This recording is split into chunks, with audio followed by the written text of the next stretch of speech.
Hello and welcome to the Legends and Lads Cricket Podcast. I am Chirunandan Srinath, your host for this week. Joining me is my co-host Krishna Maitreya. Vijay sir and Rakesh Rao sir, the other two co-hosts, couldn't join us this week. But nevertheless, today we are privileged to host a very special guest on the show. Someone who has lived and breathed cricket in and out. Not only cricket has gone and ventured out to football and his storytelling approach, broadcasting, video production, and he now runs his own media called the Bilgi Media. So, without further ado, I welcome Sumedh Bilgi on the Legends and Lads Cricket Podcast. How are you, Bhai? Welcome to the show. Thanks, lads. I hope you all become legends and join your co hosts someday as legends as well. But you all are good lads, and I'm happy to be in the lad company today. Very happy to be here. Yeah, so you covered a lot of football content initially. Uh, so my first Mhm. question to you straight up is, what's the difference between creating content or curating content for IPL teams and then football clubs? Like, how are the culture of these two different sports, in terms of media coverage and Mm. fan engagement and all that other stuff? Right. I think I've transitioned to cricket many years ago now. I mean, I think football was at the start of my career something that I did extensively. And then on, obviously, the culture of social media and the conversations and the importance of storytelling on social media for everybody has changed rapidly. For context, I did my first IPL gig in 2017, 2018. 2014, 2015, 2016 is when I worked extensively in Indian football. And, that's nearly 10 years ago. And it was a very different time to be alive and a very different time on social media as well. I think when I ventured out and when I started working in Indian football and started sort of creating content, producing content there, we were still in the infancy, the early years of looking at what video content could really provide teams in terms of straight up value. Today, we obviously know that it is one of the very important pillars of any sports business. For any business to thrive and go forward, you have to be able to tell your story on social media. You have to be able to build an audience. You have to be able to build a community. But back then, it was very different. I think fundamentally speaking, the two sports are in a very, very different space, in a very different place in India. While Indian cricket is an economy, a giant in itself, it is a self sustaining, pandemic proof, war proof entity that goes on no matter what. Indian football is still trying to find its space in Asia and the world. So I think, while Indian cricket, the funnel is large, you've got a large group of people that are truly interested in Indian cricket. Indian football has a funnel which is not as large, but at the end of the day, the interested folks are very interested, right? So you when you're looking to build a brand in Indian football, if you find your unique voice, you'll be able to build a community of people that will not leave you no matter what. But when it comes to Indian cricket, the options for people are many. When it comes to brands, podcasts, even cricketers for that matter. Today, I might be a huge fan of Washington Sundar, but tomorrow I might like Nitish Reddy a lot, and completely forget, for no fault of Washington Sundars at all, I will dedicate my entire fandom towards Nitish Reddy, right? And that is the fundamental difference between football and cricket: content creation, fandom, marketing, whatever you'd like. I think Indian cricket is in a very different place, but Indian football has its own strengths for anybody that wants to work in that space. Yeah, Maitreya.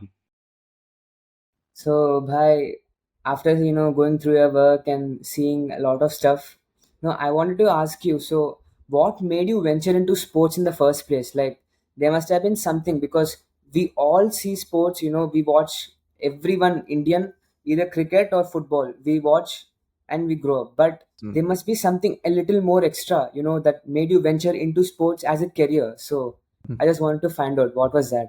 I knew nothing else. Simple as that. I started off playing cricket for Goa at the under 14, under 16 level.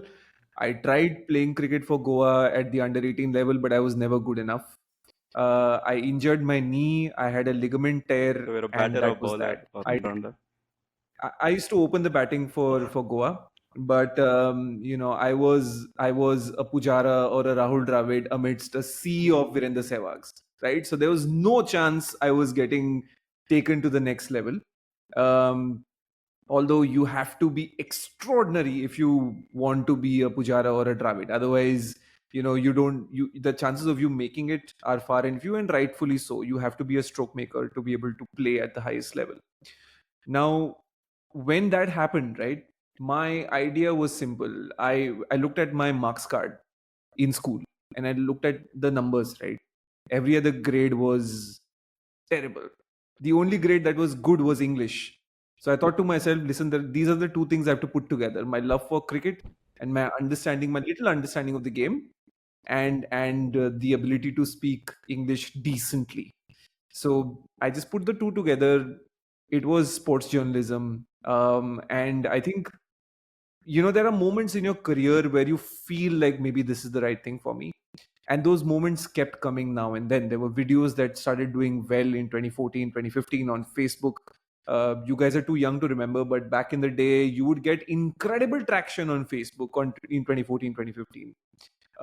And one of the videos that I made for goal.com became the most watched sports video in the Asia region for that year on Facebook. And that was the snap that made me think, listen, maybe this is the path to go forward. And that was that. It was one thing after another, continuously making cricket videos, continuously making sports videos, actually football from the start. But then, my interest towards video grew from there, and then it's just been a scenario of working with one team after another and just absorbing all that comes with the craziness of working in sport. So, Sumedh, you spent significant time at Oak Tree Sports, and it has a very unique storytelling approach, and also it is known for Gaurav Kapur's signature style.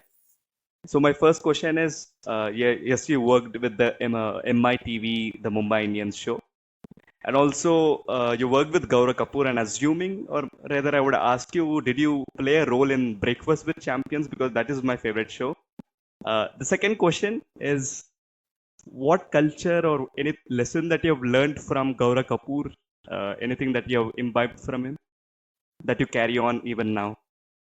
Yeah, I think GK was and continues to be one of the most incredible bosses I've worked for. Um, I still remember the first time I met him. Very clear that it's the same energy that you see on your screens is what you get off it. It's the exact same energy, and I think he's somebody that truly walks the talk. He's somebody that is very passionate about his work. He's somebody that will put the hard yards when needed. But I think if you ask me what is the one thing that I learned from him is one line. He said one thing which I remember even today. He said, "Don't take yourself seriously, take your work seriously." And that has just stuck with me from then on. Like when we work in sports setups, you have a lot of running around to do. You have a lot of things that you need to do that might put you in a slightly uncomfortable position, that might make you look like you're doing a lot of the legwork that maybe your designation does not deserve. But he always said that put the cause above you, and at the end of the day, when the product is good, then that will speak for yourself, that will speak for you. So I think that is the one thing that has stood out with me. And I always say this and I'll say it again, I think I owe my IPL career to Gaurav Kapur, Nirav Ghosh, and Oaktree Sports.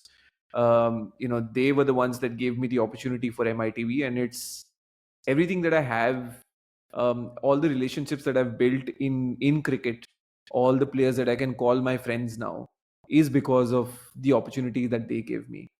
So forever indebted to them. And I think your first question, which is Breakfast with Champions, it also happens to be my favorite YouTube show. Um, I think my involvement was so heavy on, like my involvement was rather focused on Mumbai Indians, on Chennai in FC and a couple of other projects that we were doing that I never really got the opportunity. Like I always sort of whenever I bump into them, I always rub it into them and I say, listen, you missed out. I could have really contributed and done something, but the show is bigger than any of us, right? There were some great characters at Oak Tree that made the show happen. At that point of time, I was literally at the beginning of my journey, and I could have done very little, to be honest, to make it anything. But I was involved here and there on a few shoots and on a few things. I've seen the ideas come out of people sitting next to me. Ideas that eventually became viral videos, that became viral reels, that became viral clips. Um, I've seen them ideating about the whole vada pav thing that they did with Sachin Tendulkar sir when they took him a vada pav, and asked him to guess where it is from. I remember joining Oak Tree a few days after they shot the Virat Kohli episode, and seeing the rushes, seeing the footage, and wondering, gosh, what have these guys done? Because Virat had not, appeared on a podcast before that or on a show before that. So these are beautiful memories that I have. Even when it became the first ever YouTube original show in India, I was around when that deal went through, and I was part of the fervor, the office parties, and today all of us are in different areas in the sports space. Some have moved to movies, some are doing a couple of other things. But when we look back with a lot of fondness, where we all came together, put the cause above us, and everyone's very happy that everybody enjoys these products today. You told about the office parties. So I would Yeah. like to add something. Whenever I saw Breakfast with Champions, the logo, the bread, and the butter, I always went to my mother and asked her for bread and butter. So it How was sweet. nostalgia. Yeah. Yeah, No, that's how recall sticks with you, right? Like you remember, like there are certain visuals that just stay with you and they act on you in ways that you never can comprehend, as to why am I even thinking about this so deeply?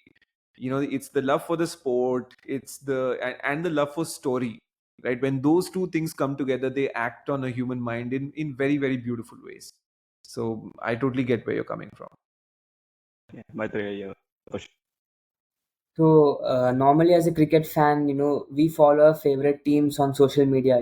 Various platforms we follow them like Twitter, Insta, YouTube, and between matches, like matches time, we are hooked to the TV, Hmm. support our favorite player, support our favorite team.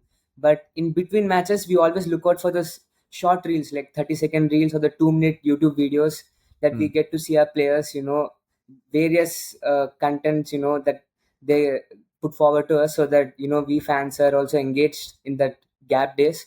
Yeah. So you are we have worked with various franchises, MI, RR, GT, LSG, and I want to ask you, between what goes on behind, like you are just giving us a 2-minute content that we really enjoy, but I know there's a lot of hard work behind. So Hmm. I wanted to ask you what all goes on, how many people are engaged in it, the hours you spend, and with the players, how you convince them to, get on to this, all those And I, things. I want to add one more point. So, Yeah. example, the finals is to happen last year, Kolkata Knight Riders and Sunrisers Hyderabad, and the graphic designers would have already, made post for Kolkata Knight Riders as champions and Sunrisers Hyderabad as champions. So, the ones if KKR won last year, so the posts that were related to SRH automatically get deleted, or I mean they're not in use. So talk about these challenges as well. The efforts go wasted in some way or the other, but yeah. Yeah, I mean, look, when you go out to bat, you can't hit every ball for six, right? There are some balls that are going to defeat you. It's as simple as that. And I think sport in general has this nature where a lot of it is you've got to give it your attempt, and then there's a certain percentage where it clicks, right? There are certain percentages. I mean, if you look online, you'll find numbers of conversion rates of Virat Kohli's the Michael Jordans, the Tiger Woods of the world. Everybody's conversion rate is there and thereabouts. It's not, in the high 70s or the 80s. If you hit 100 shots, there are times where you hit 3 pointers about 20 times. So that's just the nature of sport. And that rubs off on everything that surrounds sport as well. Um, I think we obviously start the season with a lot of plans. There's an Excel sheet that comes about, and everybody makes fun of this Excel sheet. But we have the most audacious ideas. We'll make Rohit Sharma do this. We'll make Hardik do this. We'll make Shubman do that. And as the season comes closer and as the season catches up on us, we realize that what can be done, what can't be done, and what should be done. Right? There's another category which is should be done, which is of course branded content, sponsored content, bunch of those things which are important deliverables for a franchisee towards their sponsor, because that brings in the money into the system. So lot of plans get done on a macro level before the start of the season, and also on a daily basis, on a weekly basis, there are plans made, when it comes to storytelling, and when it comes to things that are going to happen in that week. There are birthdays that happen. For example, there are meetups that happen in the IPL, right? For example, if you're playing SRH and I'm Mumbai Indians, I know for sure that two of the players are going to catch up. Like maybe Ishan Kishan is going to come and meet his former teammates at MI, and I have to plan for it. That video is going to happen. Like, what is the interaction? Rohit is going to pull Ishan's shirt. They're going to have some camaraderie between each other. So before we go on ground, we have to be ready with these thoughts. If that doesn't happen, then we have to pivot. Try and find a new angle, try and find a new story, and then try and post that as well before anybody else does, so that we get the go ahead, we get the early traction when it comes to everybody on social media. So these are the things on an everyday basis. And then of course there's travel, there's recovery for players. It's very, very hectic and gruesome on the players. Of course, the IPL, the schedule is unforgiving. So sometimes players are extremely tired, they're extremely exhausted, and they just want to be left alone. And at the same time, we need to ensure that we get our content, we get our output. So how do we sort of go about ensuring that the players are not troubled, but at the same time we get our content? So there's this unique dance that we have to play. We have to build relationships with the players, ensure that they're comfortable with us, and then go about trying to convince them, trying to ensure that they are comfortable in doing what we want them to do, and then executing it. So a lot of things happen behind the scenes, as you guys rightly pointed out, but it's a lot of fun. I will not sit here and say it's the most difficult job in the world, because there are jobs that are way harder than this. It's a privilege to be working alongside athletes that you grew up admiring and that you admire on a daily basis. But of course it is hard work. It is, we don't sleep for a long duration in the IPL. And but at the same time, we do it with our complete happiness. Yeah, Bhai, you've worked with Rohit Sharma, Hardik Pandya, and Shubman Gill and others.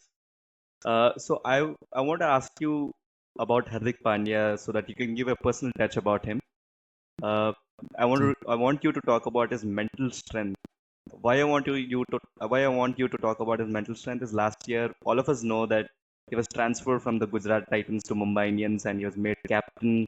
The cost of Rohit Sharma losing his captaincy, and then he didn't play well. The team didn't perform well.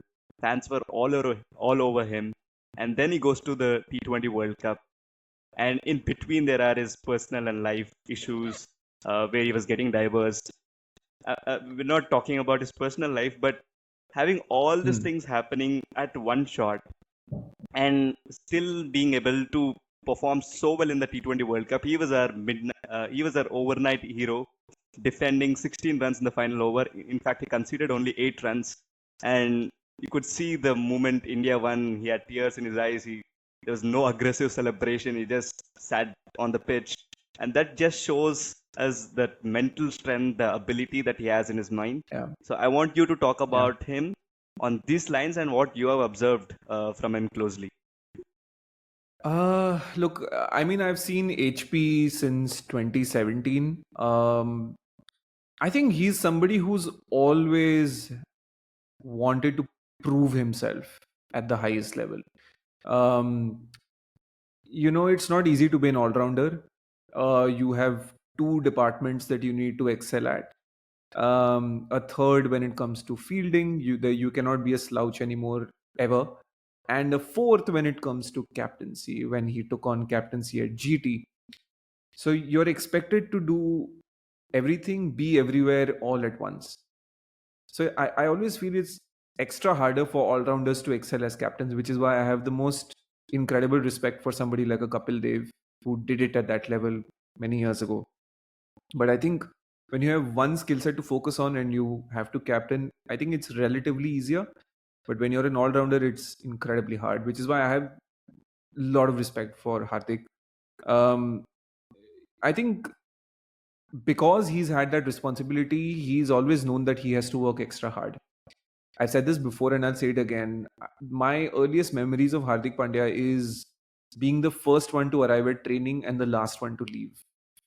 Behind all of the lifestyle, the style, the glamour and whatnot that people call it. I never call it all of that. It's just him. It's his personality.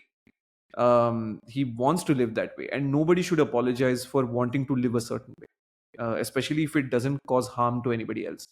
He's doing his own thing, right? Um, Behind all of that is a guy that works hard, day in, day out, no days off. Somebody who's had a terrible back surgery.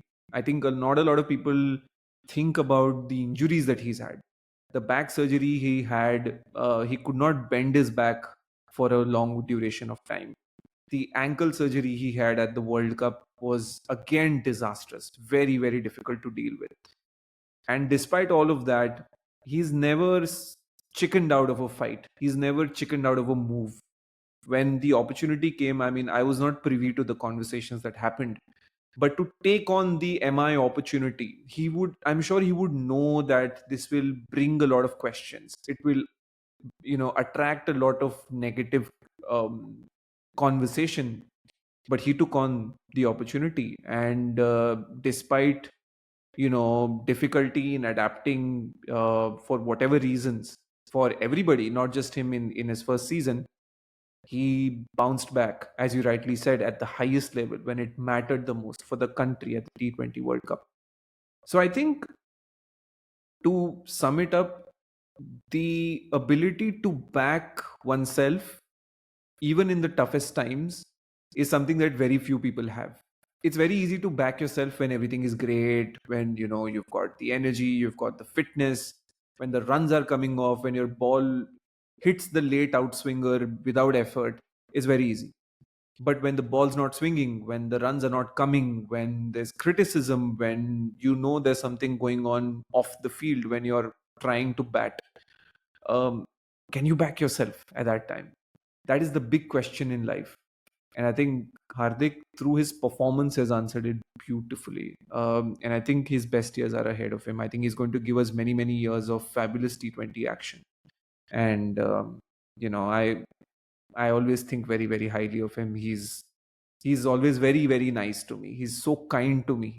And, that's something that stays with me forever. Yeah. I would like to add another question before giving it to Maitreya. So Rohit Sharma recently announced his test retirement. In fact, even Virat Kohli announced, and it's a real heartbreak for all of us. But since you worked with Rohit Sharma, I want you to tell us something about him. Some personal trait that is commonly noted or everyone talks about is forgetfulness. He forgets players at the toss. He forgets what to choose after the toss. He in fact forgot the Champions Trophy after the press conference. So yeah, these are all funny traits of Rohit Sharma. Do you have something to add on that line, or is there any trait of him that is lesser known to the world? Yeah, I think, look, the forgetfulness is something that the world has done to death. Everybody just talks about the same thing all over again and again. But I think what people don't realize is how kind he is, right? I think um, there's obviously an aura that a lot of the big guys carry with them. When you're with them, you feel like you're with somebody. You feel like there is somebody of importance that you're sharing the room with.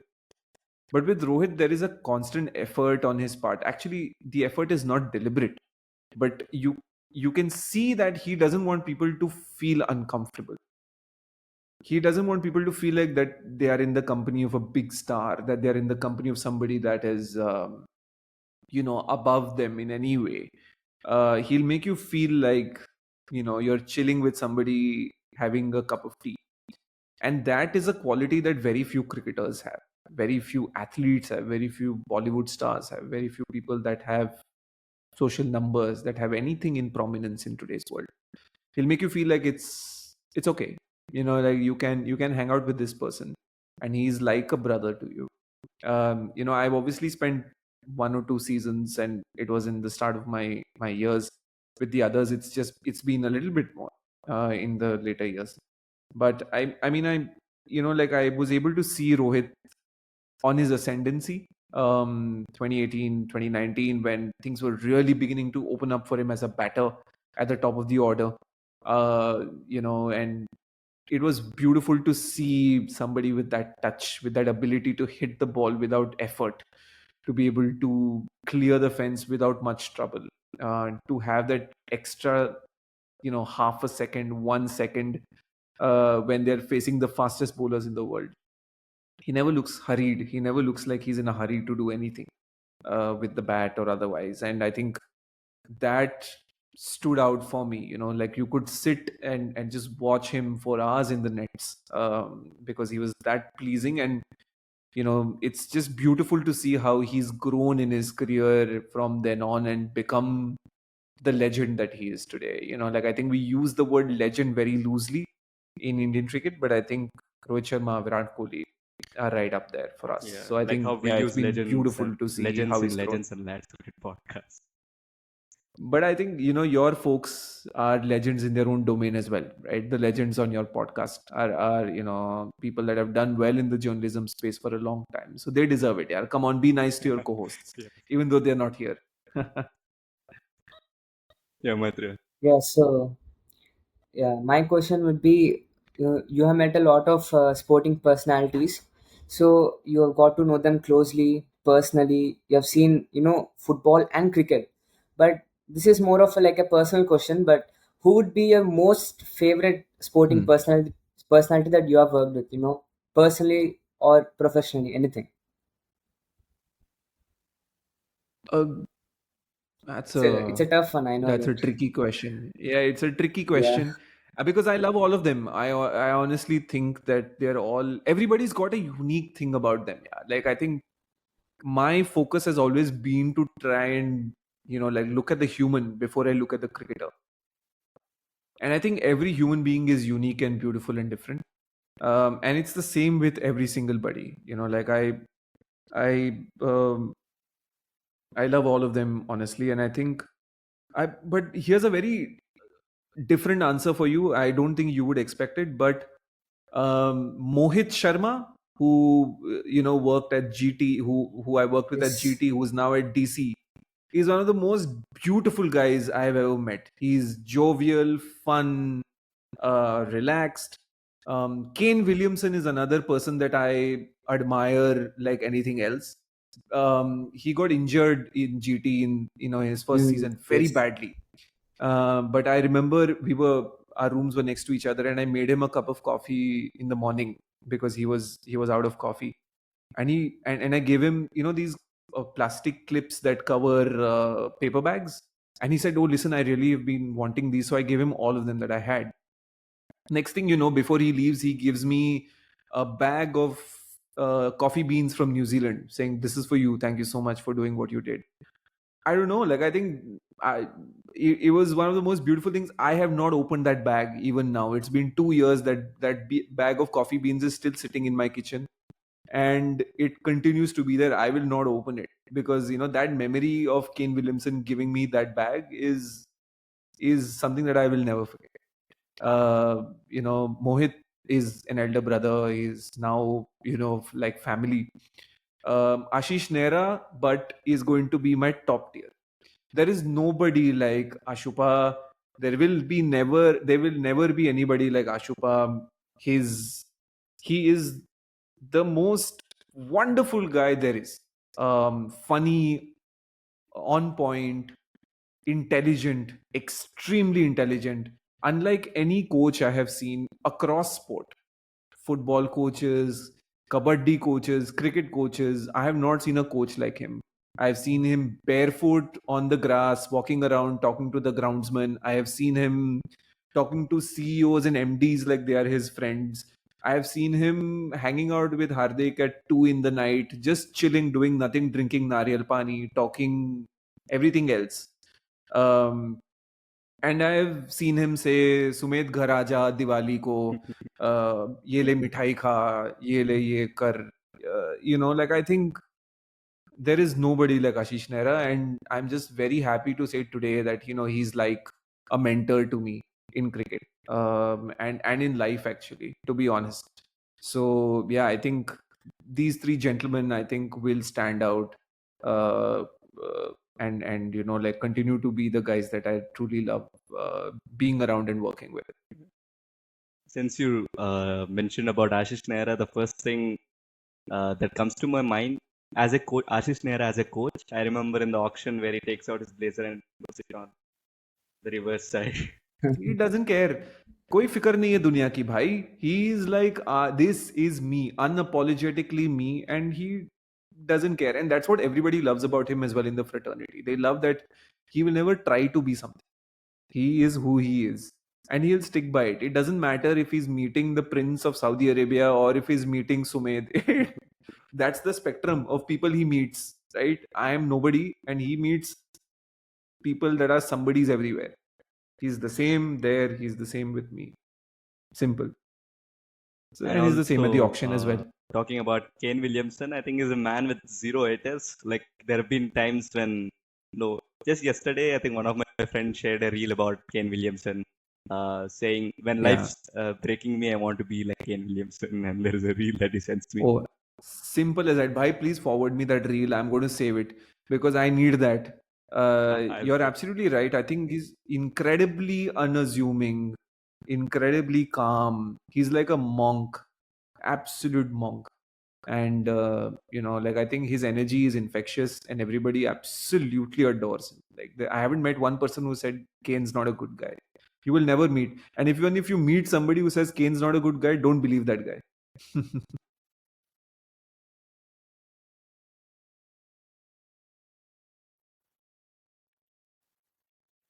Yeah. So, as a fellow podcaster yourself, you host the Indian Cricket Podcast. So, any advice you would give to us? We are just in the beginning, and not only us, generally to anyone who is having the idea of, starting a podcast or anything related in that line. Yeah.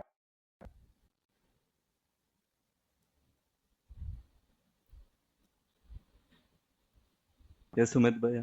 Yes. I go. No, I couldn't hear the question. Like, I think it just abruptly stopped. So can you just ask me the question again? So, as a fellow podcaster yourself, you host the Indian Cricket Podcast. So, any advice you could give to us? We are just in the starting phase of podcasting, or not only us, generally anyone out there, who's seeking some advice as budding podcasters. So, anything for us? It's a tricky one. I think the podcasting space was something that truly exploded a year or so ago, and it has grown immensely.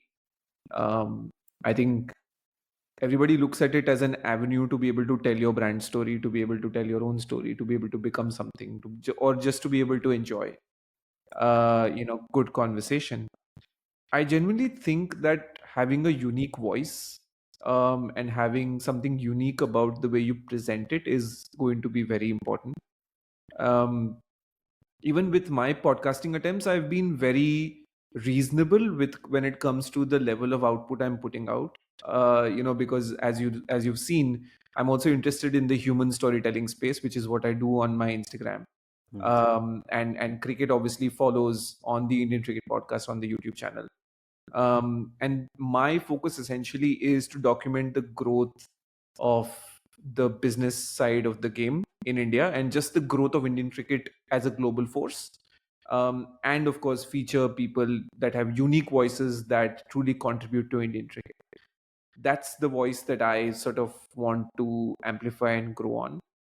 So I've had people like Jatin Paranjpe, Shashank Kishore, who is one of the best cricket writers in the country, K. Srinivas Rao, Mohit Sharma, Gundappa Vishwanath, who is one of the greats of the game.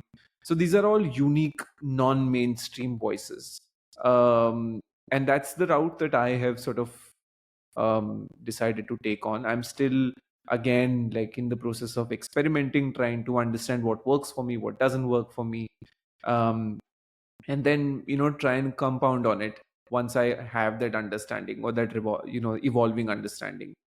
So I think the advice is, I'm no big podcaster to be able to give you an advice, but I think to be able to present your idea in a unique way and to truly embrace who you are as a person, and then put those two together to make a product is going to be very important. It's very nice that you guys have a unique combination on your podcast where you have two, experienced journalists and people that have done it all, and you guys who are, budding folks that have, your own new set of ideas coming together. So that is a unique way to present it. And all you have to do is put together this product in a unique way, to try and package it in a unique way, to try and present it in a unique way, and then pray that the algorithm pushes it forward. So that's, the competition is quite strong today, and the kind of output you put out regularly, and if it is unique, then the forces there are, um, on social, etc., will decide if it flies or not. Yeah, bhai, you worked so much with Shubman Gill now because he's the captain of Gujarat Titans, and the entire last year you were with him.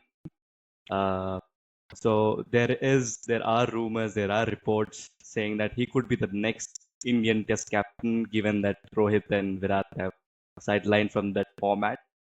I know it's heartbreaking to believe that Virat and Rohit will not don the white jersey anymore. In fact, I have posted Yeah. almost some 10 stories, Instagram stories about Virat Kohli. Rohit, I Yeah. mean, Shubman Gill as a test captain, if he were to become, what are the leadership qualities you've seen him off the field? Because on the field, Hmm. it's anyway covered by all the experts and all the other people. So off the field, what are the leadership qualities you have observed from him? I think he's very relaxed, very calm, um, and that is good because Rohit Sharma had the same leadership style, right? You don't want to rock the boat a lot when things are going well. Indian cricket is in a good place; it's in a good time. Rohit Sharma's leadership in tests and T20s was one of being calm, collected, relaxed, letting people do what they want to do. And Shubman is very similar. He's somebody that does his work, he's focused on his batting, and he'll try and let people do what they do best. I think the Gujarat Titans case study is really good. Obviously, first year of captaincy is never easy for anybody, but I think there were glimpses of what he can do in that year as well. I think the squad was in a tricky place last year, but this year, with a squad of potential, right, of good players, he's really built a good team out of it. Him and Ashupa together have done a great job. I think the way he's used the bowlers specifically. Look at the season that Prasidh Krishna has had. We've not expected Prasidh Krishna to be in the purple cap list at all, let alone being at the top. He's used him uniquely well. He's used him after the power play. Something that you haven't seen, captains do with Krishna. They've made him bowl in the power play, but they realized he could be good in the middle overs. They've done that. The way he's used our Sai Kishore, in the middle overs again, bowled to his strengths. The way he's empowered somebody like a Siraj who needed a new lease of life after leaving RCB. And all of this, right? The way and see his look at his batting, the way he's batted beautifully with Sai Sudarshan at the top. The way he's bonded with Joss Butler, who's a very experienced foreign player who's now come into GT. These are not easy things to do, and he's done that beautifully. I think you can see that he's a leader that is good to get on with, which is always a good sign, and he's somebody that has got ideas, which is also a good sign. So I think it's a very good thing that if and when Shubman goes into that role, it's going to be good for India because he's going to continue the same energy that Rohit had set, and that's very good for us. I think his batting is also going to grow because of the leadership. I think he's somebody who's flourished when responsibilities come on to him, and if he can replicate at the India level across all formats, it's fabulous. Yeah, Maitri. So during the IPL season, we get a lot of promos, like especially the overseas players. They try to tell something. Do some promos in the local language or some famous movie dialogues or something like that. It's very fun for all Yeah. the fans. So could Yeah. you tell us, anything that you have been part of, that you remember off the top of your head involving the overseas players, in such funny shoots like that? Also, more annoying guy. The the number of retakes are more for a particular guy. When it comes to overseas players, right? I think one of my favorites is going to be Trent Bolt because he's so Bolty's picked up some Hindi words, okay, and he's going to use and he'll use them at the right time, like he chalo bhai and jaldi jaldi, just small words like that, and he'll interestingly so when foreigners learn Hindi words, they'll use it anywhere. But Bolty can use it contextually, which makes it very funny. And he's recently learned Hindi songs. My friends at MI were telling me that he's been singing 1 2 old Hindi songs randomly. And also he's extremely proficient on camera. Like he speaks so well. I would love actually for him to take on commentary as and when he retires. I hope he doesn't retire anytime soon because he's bowled beautifully for MI this year, number 5 on the purple cap list as we speak. But yeah, I think Bolty is a riot. He's so fun. Any annoying David guy? Miller is also a fun guy. Annoying guy Nobody's where annoying. Don't put me in trouble. I'm putting you in trouble. Okay, let's put it this way. Uh, you need to spend so much of your time to, the number of retakes are more for a particular guy, or you need to You know keep in. what? Not really. I'll tell you what, like the players have gotten really good at it. The retakes are very few these days. We go in, the guys do the job, and it's done. Like the retake days were long before. Now everybody's so used to being on camera that it's not even funny how good that these guys are. You look at their acting skills are in the ads, the Dream 11 ads, and all of that. Like you see the dialogue delivery and things of that nature. I think Virat, Rohit, Hardik, Surya, everybody's been magnificent. So retakes nahi hote bhai zyada. Don't worry, everybody's very very proficient. Yeah, Maitreya. Yes, sir. So, video productions are enjoyable, but at times, it gets tough. So, how do you push yourself through those tough times? What keeps you going?